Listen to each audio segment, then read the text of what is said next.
Good evening. Off the top tonight, a Channel 5 News investigation. Dreams shattered, commitments not kept. Channel 5's Angela Vargas tells us it made for a legal mess and broken promises. Property owners, investors, and those who supply the building materials say they lost thousands. They all became victims. I had a lot of hope and dreams about this house. Checks started to bounce. He ran up a bill of tens of thousands of dollars. We did not expect at all that this one will happen to us. Different people, same issue. They are trying to save their properties and future homes.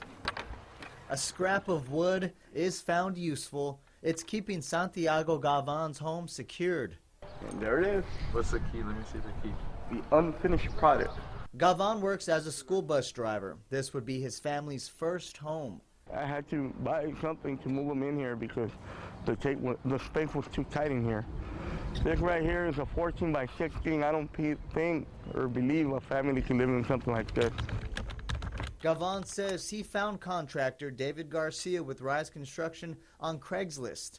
He signed a contract with the builder and first-time investor Lemea Escobarte. We gave him about $77, $76, around that $1,000. Escobarte thought they were going to get a good deal when the home was finished. He was going to charge the Gavans interest until the loan was paid. Escobarte and Gavan signed the contracts in June and July of 2016. Construction started in August of that year. The house looks the same, stuck in time. Similar look, same problem, different city, Edinburgh. A pastor and his family were taking refuge at this house behind his church. They were living out of suitcases, getting ready to leave. They hired David Garcia and financed through a bank. The bag, the luggages, because we're expecting to move last year. Noli and Rurena Bodaraya's new home is across the street from the church. They've watched the grass grow around their new home. And it's been like this for over a year. Yeah. We interviewed the Bodarayas more than 6 months ago. And this is the circuit breaker. There's no connection yet. A few months ago, they tell us Garcia released the mechanics lien. That's a document allowing hired contractors, subcontractors, or hired construction workers to protect their rights to get paid. They can hold the property until the owner pays up. Bodaraya says they were forced to hire another construction company and pay another $80,000. They are not done paying yet. This is their home now, almost complete. It's so sad also to hear that the amount that he take from the bank supposed to be allocated for the materials. So what happened now, the poor lien or the supplier, they file a case against to my property. The Bodarayas aren't alone.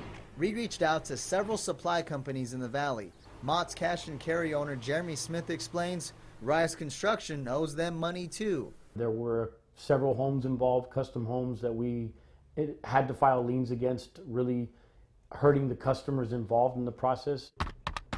This is Rise Construction's website months ago. When you type in Rise Construction to find the website now, this is what you see.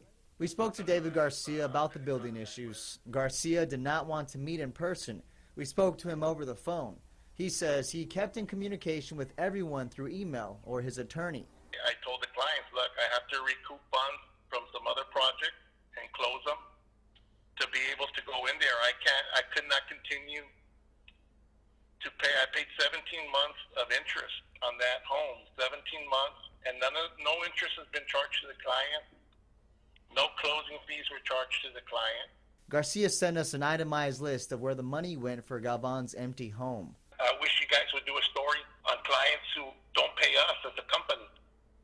I mean, I have several suits out right now of people who defaulted on paying me after jobs that are complete, but no one ever does those stories.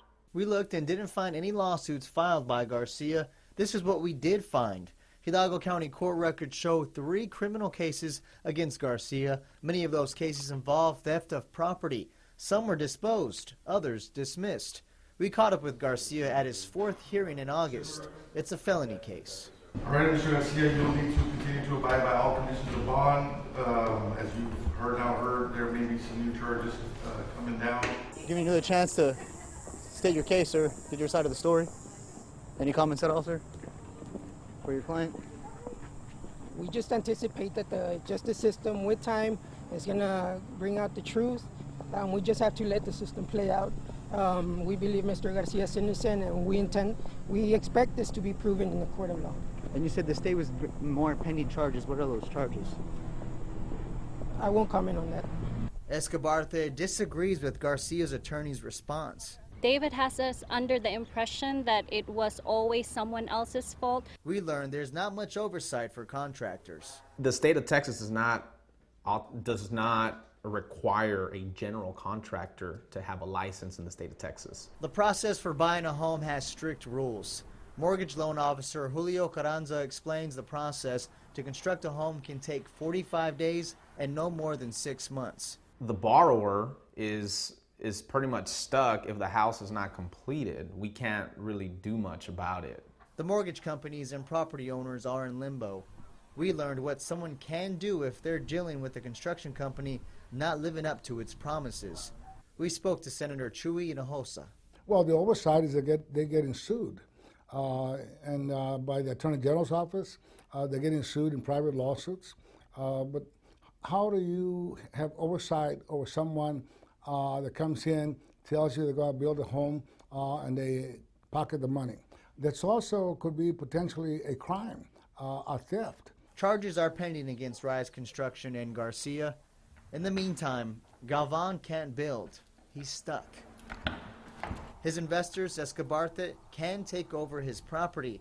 They tell us they don't want to. Because this happens a lot in the valley. It's not just this builder. The money for suppliers is lost. I have no idea where the funds he drew went, but they didn't go to pay for the materials that we supplied. Different people, same issue. They are waiting for their money. They are waiting for their new home. We're told Escobarte and Galvan filed complaints with the Attorney General's office. We'll keep following as Garcia goes through the court system. Angelo Vargas, Channel 5 News. David Garcia appeared in court this morning for what was supposed to be the start of a pretrial hearing on a theft of property case. It was reset for the 5th time. His next court date is in December. Yeah, and over the last 5 years, Garcia paid fines in court for offenses including theft of property and 3 times for issuance of bad checks. Now, tomorrow, Angelo Vargas looks into how to avoid dealing with questionable businesses.